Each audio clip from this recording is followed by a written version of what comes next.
Bravo. Bravo, Victor. Bon matin, tout le monde. J'espère que vous allez bien. C'est tellement cute d'entendre Victor qui a suivi notre petit David, qui est plus un petit David. Et bon matin à tout le monde. Bon matin. J'espère que vous êtes en forme. Merci de me recevoir chez vous en ce avant Noël, la veille de Noël, le 24 que nous sommes. J'aime pas ça mettre une date, mais c'est ça qu'on est aujourd'hui. Alors, merci de nous recevoir. Je suis honoré que vous preniez le temps. Je veux saluer Mariana, Odette, bon matin, Marie-Madeleine, Jean-Charles, mon ami Jean-Charles, bon matin. 2 Jean-Charles de suite, come on! Yes, à 2, un chasse-mille, 2 10 000. Yes, Marie-Madeleine, Émile, bon matin. Sylvie, bon matin, Sylvie, j'espère que tu vas bien. Régent, Nicole, bon matin. Lynn, bon matin. Carmen, André, bon matin, André. Louise de Québec, bon matin à Fabien, toute la famille. Yvan, bon matin. Denise, Pauline, Francis, come on. Jocelyn, mon ami de Chic FM. Yes. Michel, bon matin. Sylvie, Caroline, Sylvie, Mireille, bon matin. Donald, toute la famille. Nancy et David encore. Puis il y en a d'autres qui rentrent. Bon matin, Serge, Pierre-Luc. J'arrêterai pas, on va saluer tout le monde pendant 1 heure de temps. Bon matin, soyez bénis, Monique. Et là, je rentre dans Pasteur Nelson. Yes. Alors, bon matin à tout le monde. Merci d'être là. Merci de l'honneur que vous me faites de prendre le temps de m'écouter juste avant d'aller peut-être à votre assemblée. Et je veux en profiter pour, si vous voulez, aller voir la vidéo à nouveau de Tu es merveilleux, mon roi. C'est la raison pour laquelle ça dépasse le petit bonhomme rouge avec sa barbe. Jésus est venu, la naissance, c'est de ça qu'on parle, bien sûr. Ma mère me demandait, de quoi tu vas parler pour le Café Céleste? J'ai dit, ben c'est Noël, man. Alors, on va parler de ça dans quelques instants, mais si vous voulez aller écouter le Tu es merveilleux, mon roi, et lancez-le à quelqu'un, ça va nous aider à atteindre la planète. Notre but, c'est de remplir la planète de louanges. Et soyez bénis avec cela. Et je veux en profiter aussi pour prier pour la puce. Joyeux Noël, bon Noël, la puce, avec des forces nouvelles. On déclare la vie, la santé, des forces nouvelles, la restauration dans tout ton corps. Sylvain Carpentier, mon ami, on déclare un Noël béni pour toi et ta famille. Jacinthe, Ali, on déclare la restructuration de tout ton être intérieur contre la fibromyalgie. Nous prenons autorité. Tu t'en vas de ce corps, fibromyalgie. Tu es guéri, Ali, à cause des meurtrissures de Christ. Vanessa, qui vit une douleur, son mari, Sylvain, a quitté pour aller rencontrer le Seigneur. Il est maintenant dans la présence de Dieu, mais un premier Noël comme ça, ce ne sera pas facile. Je vais en profiter pour saluer mon beau-papa aussi. Je veux prier pour toi, Yvon, qui a eu aussi, qui a eu la COVID. On déclare la guérison. Stéphanie, une biopsie qui est sans problème. C'était juste un souci, là, mais c'est pas rien de grave. Alors, on bénit le Seigneur. Stéphanie fait dire merci d'avoir prié. Les prières ont fait la différence. Alors, c'est un bon rapport concernant cette biopsie. Marie-France, la scoliose, dans le nom de Jésus, on déclare que la scoliose s'en va, la colonne vertébrale se redresse dans le nom de Jésus. Ghislaine, la sœur de pasteur Judith au Lac-Saint-Jean, on déclare la vie, la santé. Non, mais est-ce qu'on en a marre de la maladie, les amis? J'aimerais vous dire que ne pas manquer du 17 au 31, mettez ça dans votre agenda, du 17 au 31 janvier 2024 qui s'en vient. Eh oui, une nouvelle année, du 17 au 31, l'heure est à la prière, 14 jours de prière en ligne. Et il va y avoir des invités, on va prier avec vous, pour vous, et on va déclarer la vie, la santé, la prospérité, l'abondance de Dieu. Il va y avoir différents sujets, différents invités, des amis pasteurs que vous aimez, des amis de ministère que vous allez peut-être connaître aussi. J'ai même des invités de d'autres nations qui vont se joindre. Il va être la nuit pour eux pour pouvoir nous parler. Donc, du 17 au 31, manquez pas ça. Alors, sans plus tarder, prenez votre Bible et déclarez avec moi. Allez, on déclare. Voici ma Bible. Je suis ce qu'elle dit que je suis. J'ai ce qu'elle dit que j'ai. et je peux faire ce qu'elle dit que je peux faire. Je me dispose en cet instant pour entendre la parole de Dieu et par sa grâce cette année, vivre cette fête de Noël avec Jésus dedans pour un ciel ouvert dans ma vie au nom de Jésus. Amen. Come on. Vous savez, Noël, ça amène plusieurs émotions, des belles émotions, mais aussi ça peut amener des tristesses, des temps où on se sent parfois seul ou peut-être aussi avec des remords, des regrets, plein de trucs qui se sont ajoutés au travers des années, le bagage de notre vie. Eh bien, j'appelle que ce Noël soit différent, que le Seigneur vienne s'installer en ce Noël cette année. Aujourd'hui, j'ai un sujet sur mon cœur. Le titre de mon message s'appelle « Joyeux Noël avec Jésus dedans ». Joyeux Noël avec Jésus dedans. Et je le sais, il y en a qui vont dire « Noël, c'est pas une fête biblique ». J'ai reçu tellement d'emails et de trucs à ce niveau-là, du monde qui chialait, qui râlait contre Noël. Et j'aimerais vous dire que nous, chrétiens, eh bien, on peut décider de chialer, de râler avec tout ce qui se passe, mais sans alors rien changer à ce qui se passe vraiment, parce que je ne pense pas que c'est ça qui fait la différence. Voyez-vous Jésus arriver lorsqu'il est venu, le voyez-vous chialer constamment? Non, il est venu installer le royaume, et c'est ce que nous sommes appelés à faire, de pouvoir faire la différence par des paroles, des actions, des attitudes qui sont des altitudes. Amen. Et il faut parfois se parler et vraiment se forcer à le faire, se faire violence à ce niveau-là et de dire non, j'accepte pas, mais de façon naturelle. Vous savez, moi, j'étais contre Noël. Quand j'ai accepté le Seigneur, je suis devenu contre tout.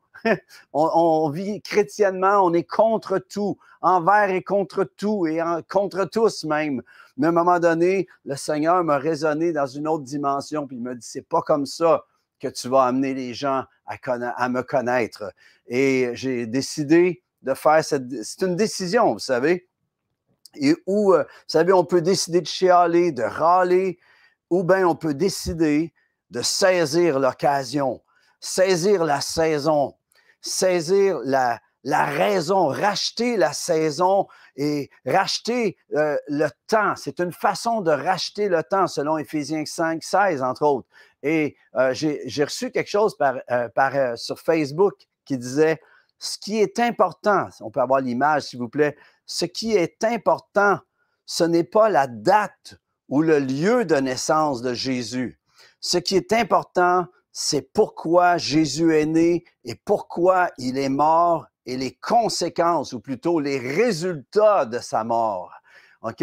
Ce qui est important, c'est pas la date, c'est pas le lieu de naissance. Il y en a qui vont dire, ah, il est né au mois d'avril, d'autres vont dire au mois de septembre. On s'en fout, savez-vous quoi? Ce qui est important, c'est pourquoi Jésus est né et pourquoi il est mort et les conséquences de sa mort et de sa résurrection. Merci beaucoup pour l'image. Vous savez, ma moto, mais pas la Harley Davidson, je ne l'ai pas encore. Moi, j'aimerais un Indian en passant si j'avais une moto. Mais mon moto, c'est en toute saison, faire briller la raison. Et vous savez, on peut chialer contre Noël ou bien on peut se saisir de Noël et atteindre les gens, tandis que les lumières s'allument un peu partout sur la terre, d'amener un peu de lumière partout, amener un peu d'amour. La plus belle nuit du monde, c'est cette nuit de Noël où un peu d'amour vient du ciel, vous savez, au travers les hommes. Et j'aimerais vous dire, les amis, que c'est un temps pour briller de 1000 feux. Profitons-en. Christ est la raison de ce Noël.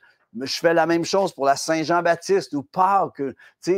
Puis on sait, Saint-Jean-Baptiste, c'est pas une fête, c'est une fête même pas chrétienne techniquement, mais on va en reparler plus tard. On se saisit de toutes les saisons pour faire briller la raison. Alors, comment je vois ça donc? C'est que c'est vrai, Noël, c'est pas une fête biblique, mais la naissance de Jésus et l'accomplissement de ce qui a été déclaré dans le Jardin d'Éden après la chute d'Adam et Ève. Je mettrai inimitié entre toi et la femme, entre ta postérité et sa postérité.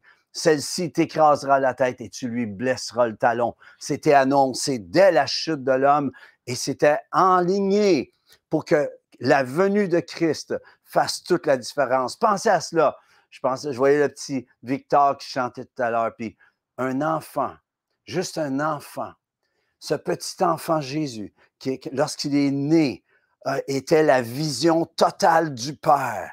Et il est venu installer, lorsqu'il est venu, le ciel s'est ouvert, une étoile que personne n'avait vu briller avant, s'est mise à briller à sa naissance. Les mages ont pris 2 ans pour venir à lui donner l'or, l'encens et la myrrhe. J'aimerais vous dire, c'est tellement une fête extraordinaire de penser, de célébrer la naissance de Christ, le roi des rois, le Seigneur des seigneurs. Il y a une des choses qui ressort beaucoup dans le temps de Noël. Il y en a qui disent « Ah, moi, j'ai assez Noël, la musique de Noël qui part direct après l'Halloween. » J'aimerais vous dire, savez-vous ce qui se passe? C'est que il y a beaucoup de ces chants, si on les écoute comme il faut, il y a quelque chose dedans qu'on n'a jamais vu. Je me souviens, lorsque j'ai fait mon album, justement, l'album de Noël, je ne sais pas si vous l'avez, là, mais In Excelsis Deo, qui est un de mes albums, sincèrement, majeurs. Là. Tu sais,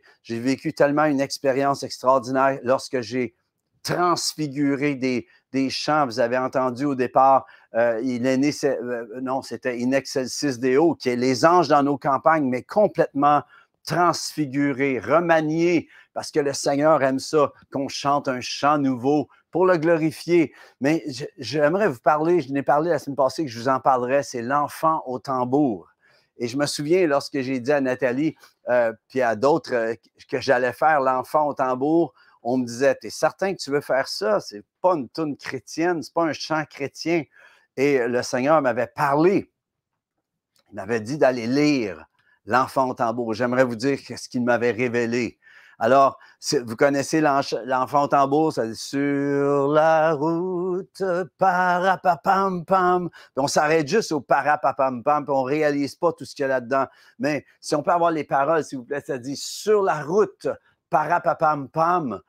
Petit tambour s'en va, parapapam-pam. Il sent son cœur qui bat, parapapam-pam, au rythme de ses pas, parapapam-pam. Et je vais vous dire, sur la route, eh bien, imaginez, là, je ne sais pas si la personne qui l'a écrit, laisse les paroles là, s'il te plaît, mais je ne sais pas si la personne qui l'a écrit a réalisé, je crois qu'elle était née de nouveau personnellement, si vous écoutez ce que je vais vous partager, que j'ai reçu. Puis sinon, je vais vous dire de quoi, eh bien, le Seigneur a totalement dépassé l'auteur ou l'autrice de ce chant. Mais ça dit, sur la route, eh bien, Jésus dit, je suis le chemin, la vérité et la vie. Nul ne vient au Père que par moi. Petit tambour s'en va.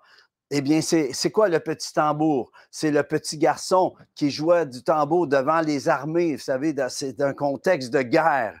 Et nous sommes dans un contexte spirituel de guerre, une guerre spirituelle.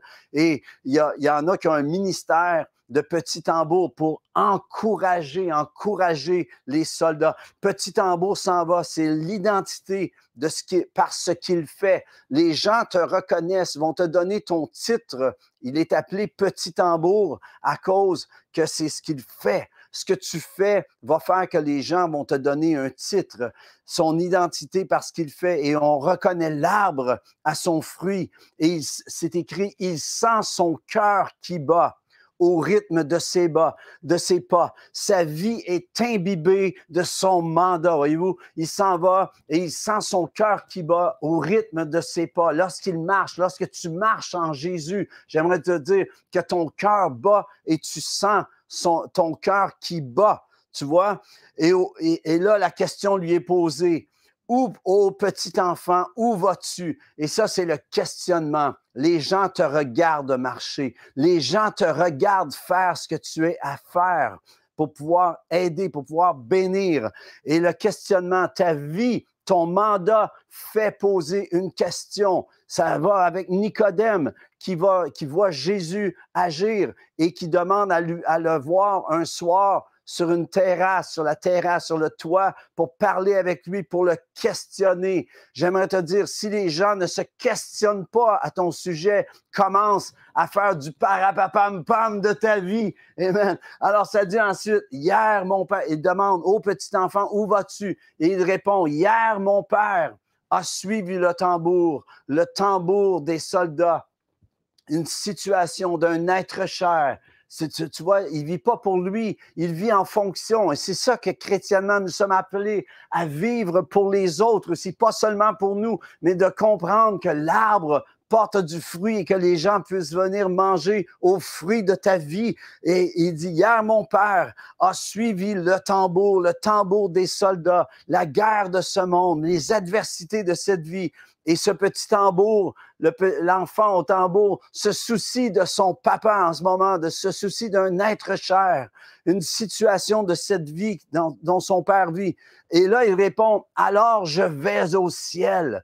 Et souvent, si on peut regarder ça, on pense qu'il s'en va dans le ciel, mais la réalité, c'est je m'en vais frapper à la porte. Knocking on heaven's door. Il s'en va à la porte. Il s'en va frapper. Là où ça dit, demandez, vous recevrez. Frappez, l'on vous ouvrira. Cherchez, vous trouverez. Il dit, alors je vais au ciel. Prière et intercession. Le royaume de Dieu. D'avoir accès au royaume de Dieu. Quand tu es en Dieu, j'aimerais dire que tu as accès libre. C'est écrit qu'on a accès direct en sa présence. Dans Éphésiens 2:6, ça dit que nous sommes en Christ Jésus, assis dans les lieux célestes. En ce moment, vous êtes assis, assises. J'aimerais vous dire que 2 ou 3 assemblées dont nous sommes en ce moment, le ciel est ouvert. Nous sommes en ce moment la réalité des choses, assis dans les lieux célestes. Et là, il dit, alors je vais au ciel. J'aimerais te poser la question, lorsque les gens te regardent aller, est-ce qu'ils te voient aller au ciel? Est-ce qu'ils te voient communiquer avec le ciel? Est-ce que tes enfants te voient communiquer, te voient le nez dans ta Bible, mais aussi communiquer en communion avec Dieu? Et là, il dit, alors je vais au ciel. Et il dit, là, je veux donner pour son retour. Il est prêt à semer. Il s'enligne pour semer en fonction d'enclencher une moisson, enclencher quelque chose. Il dit, là, je veux donner pour son retour. Le plus précieux, mon tambour, même ce qui est de mon identité. Je suis prêt à utiliser, à donner ce qui m'est plus précieux que tu as mis entre mes mains. Je suis prêt à le redonner. Je ne sais pas d'entre vous si vous avez déjà une situation où vous voyez vos enfants ou peut-être quelqu'un, vous êtes là, vous dites, ah, Dieu, je serais prêt. Je me souviens, des fois, je serais prêt à laisser peut-être mes guitares. Si j'avais une onction à la bénéine, j'avais une onction de guérison dans le nom de Jésus, que tout ce que je prierais pour serait guéri automatiquement. Peut-être que ça m'obligerait à laisser un peu ma guitare de côté. Je serais prêt à le faire, voyez-vous, pour voir des cancers guéris, voir des gens être délivrés de leur situation d'oppression. Là, je veux donner pour son retour mon tambour. Il est prêt à donner tout ce qu'il y a de plus précieux. Et là, alors qu'il dit cela, le couplet 3 s'enclenche et dit, tous les anges, parapapam-pam. Là, voyez-vous, il vient de rentrer dans la présence et là, c'est une réponse majestueuse. Le ciel s'ouvre. J'appelle en ce moment que j'appelle le ciel qui s'ouvre, tous les anges. Amen. Qu'il y ait un temps angélique dans ta vie, qu'il y ait une réponse dans ta vie. Tous les anges ont pris leur beau tambour. Voyez-vous, il était prêt à semer son tambour et Dieu répond selon la semence de sa prière. Ont pris leur beau tambour. Il est prêt à donner son tambour, mais là, c'est les anges qui viennent et qui commencent. Et une réponse selon sa demande, selon sa foi. Et je te dis aujourd'hui qu'il soit fait selon la semence de ta foi en ce moment. Amen. Ce qui est semé alors est multiplié. Tous les anges ont pris leur beau tambour. Et là, on dit à l'enfant, oh, la réponse. Oh, combien votent pour la réponse, les amis. Combien ont besoin d'une réponse en ce Noël cette année. eh bien, ça dépasse les bébelles, ça dépasse les patentes, ça dépasse les trucs. Que Dieu vienne à ton secours. Et on dit à l'enfant, oh, la réponse, ton père est de retour. Oh, et là, c'est écrit, et l'enfant s'éveille sur son tambour. Il s'éveille, voyez-vous, il était prêt à le donner. Il l'a donné, en fait. Mais Dieu n'enlève pas. Voyez-vous, lorsqu'on donne, on n'enterre pas, on sème. Et c'est maintenant une nouvelle dimension. Lorsque tu entres dans la bénédiction, tu shiftes de gloire en gloire, de vent en vent, de feu en feu, de bénédiction en bénédiction, de gloire en gloire. Combien me font un petit thumbs up à ça aujourd'hui? Et l'enfant s'éveille. Ça veut dire, c'est un rêve. Eh bien, le psaume 126 dit, quand l'Éternel ramena les captifs de Sion, nous étions comme ceux qui font un rêve. Et je prie, ma prière pour toi, c'est que tu touches à cette dimension, que tu fasses partie de ceux qui vont dire, nous étions comme ceux, comme celles qui font un rêve. Tu sais, que ta vie est un rêve en marchant, que tu puisses vivre le rêve de Dieu. Et là, il dit, et l'enfant s'éveille sur son tambour. Ce qui est semé ici est multiplié et ne lui est pas enlevé. J'aimerais te dire là-dessus, j'aimerais te souhaiter un joyeux Noël avec Jésus dedans. J'ai reçu une image sur Facebook. Je reçois des trucs. Des fois, on en reçoit des bizarres, mais quand je reçois des bonnes, j'aime ça. Faites attention à ce que vous m'envoyez. Mais celle-là était vraiment bonne. J'aimerais avoir l'image, s'il vous plaît, d'un joyeux Noël avec Jésus dedans. Regardez, les gens sont là et sont dans leur maison, avoir un bon repas en famille, mais Jésus est dehors de la maison. Et sincèrement, vous savez, chrétiennement, on est là qu'on dit qu'on aime Jésus, puis on fête Jésus, tout le kit. Mais la chose qui se passe, c'est que souvent, rendu à Noël, on fait une prière avant de manger notre repas, puis on dit merci Seigneur pour le repas. Puis ça nous déculpabilise parce qu'on a au moins prié avant de manger. Mais le Seigneur veut plus que juste qu'on prie avant de manger. Il veut être à table avec nous. Il veut que notre table devienne un centre de discussion et de se souvenir. Cette année, je veux faire quelque chose de spécial. Je veux, on fait un repas de Noël, c'est le 26, et on va faire un truc, mais je veux faire une communion ensemble avant de manger. On ne l'a pas fait encore comme ça, mais j'ai vraiment dans mon cœur d'amener au moins cette pensée. C'est un peu comme, que diriez-vous qu'à Noël, on pense à Jésus, au moins une fois de temps en temps. Mais on voudrait prendre, pas juste dire merci Seigneur pour la nourriture, mais on voudrait avant le repas. J'ai à cœur qu'on va prendre la communion ensemble. Ça va prendre quelques minutes. Les enfants vont peut-être bouger un peu. On s'en fout. On va les amener à comprendre que Christ est le centre de notre repas. Que Noël, c'est plus que des bébelles puis des trucs. C'est pas mauvais, on peut se donner plein de trucs, c'est correct, pas de problème. Mais Noël, c'est un temps où on peut se souvenir qu'il est né pour mourir. Que la vie est une dette remplie de paiement. Puis le cœur une éprouvette fumante de tourments. Que de masques de fête portés par tous ces gens. Et partout l'histoire se répète, au-dedans cœur souffrant. Mais Jésus a tout payé pour toi, a tout payé pour moi, a tout payé pour nous. Il est venu allant jusqu'à la croix. Et dès sa naissance, était annoncé qu'il allait mourir. Il était l'accomplissement de justement la postérité qui sortait d'une femme pour écraser la tête de l'ennemi et dont lui, le talon serait blessé. C'était la croix. Jésus est venu pour toi, pour moi. J'aimerais qu'on puisse le remercier. Et j'aimerais terminer avec ceci. Vous savez, car un enfant nous est né. Ça, c'était annoncé dans Ésaïe, voyez-vous, 700 ans avant que Jésus vienne. Alors, dans Genèse 3,15, Dieu annonce qu'il va y avoir un Messie. Dans Ésaïe 9, ce verset qu'on utilise tellement souvent. Car un enfant nous est né, un fils nous est donné, et la domination reposera sur son épaule.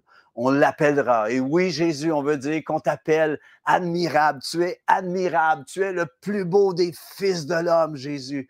Conseiller. Oh oui, tu nous as envoyé ton esprit. C'est l'esprit qui est en toi. Tu nous l'as relâché. Tu nous as envoyé ton esprit. Tu nous conseilles. Tu es notre réconfort. Tu es le Dieu puissant fait chair. Tu es Père éternel. Le Père est en toi.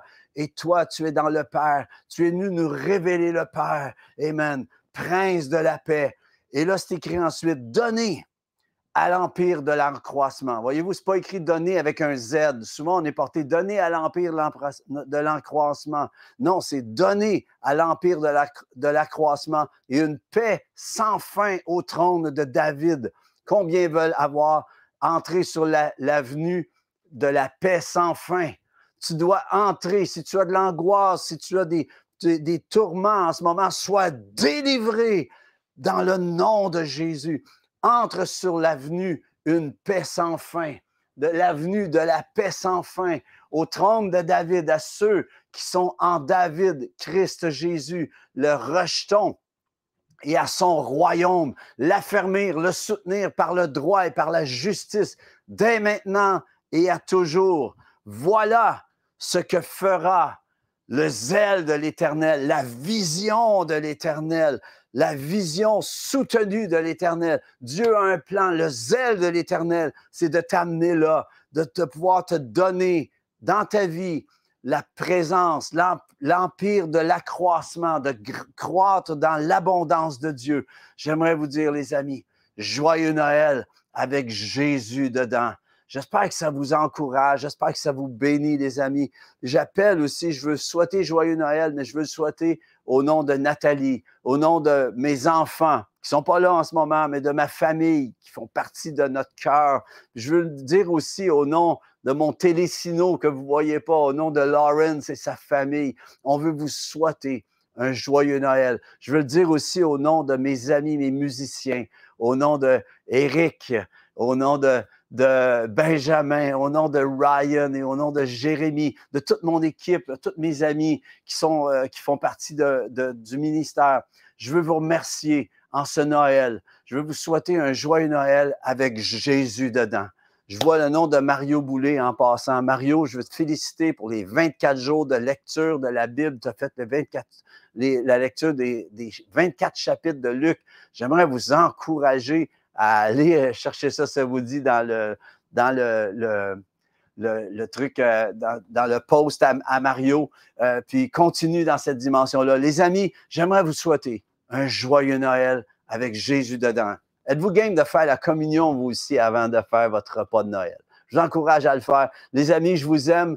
Que Dieu vous bénisse richement. Joyeux Noël avec Jésus dedans. Puis on se revoit la semaine prochaine pour le 31 avec un ami, un invité spécial. Merci à tous ceux et celles qui soutenaient notre ministère. Il y en a d'entre vous, vous avez envoyé quelque chose pour nous soutenir en décembre. Ça fait toute la différence. Que Dieu vous bénisse, les amis. Je vous aime. Puis merci d'être dans ma vie. J'espère d'être un encouragement pour vous. Allez, à bientôt. À la semaine prochaine. Joyeux Noël!